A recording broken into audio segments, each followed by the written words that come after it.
The age of technology is now. Students everywhere are ready to be handed something a little more challenging and a little more useful.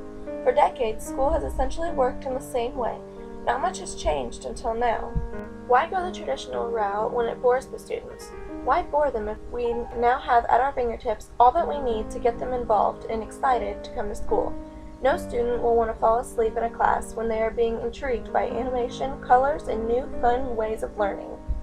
With all of this technology working to our advantage, teachers can now enter a classroom and say with confidence, "Eyes forward" to begin our lesson, instead of telling them to put their eyes down and to ignore this beautiful world of technology and inspiration that they have around them, so that they can look in a book.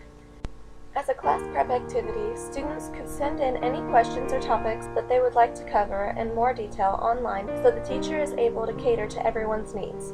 Using smartboards, classroom activities can take place with everyone taking part. The lesson can be put up on the board and students can come forward to actively participate and show what they know and what topics need work.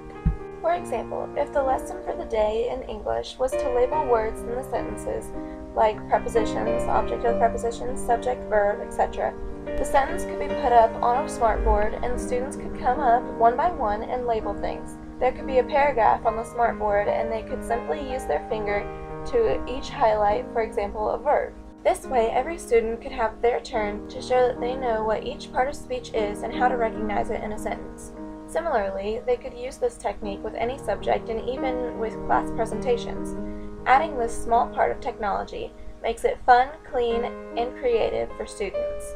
Every elementary student is going to want to play with the smartboard because it interests them, so might as well let them do it in a constructive way. Using computers for spelling words is more efficient because even when outside the classroom, students can speak into the computer and be sure they are pronouncing the words right, or use it as if it were a spelling bee, and the computer is the judge. Also, poor grammar begins in elementary school. There is a difference between being able to write grammatically correct and being able to speak grammatically correct. Using technology, students can practice both of these skills. The computer can speak multiple sentences, and the student can choose which one is correct, without being able to physically look at the sentence, as it is when conversing with others. This will train their brains to work properly when in conversation, rather than just on paper. With the use of technology, students can forget about the old days, where being in a classroom bored them to sleep, and step into the world where they can be entertained while learning, where they can use their creativity and be challenged to use their minds in a new way. Goodbye classroom boredom, hello classroom edition.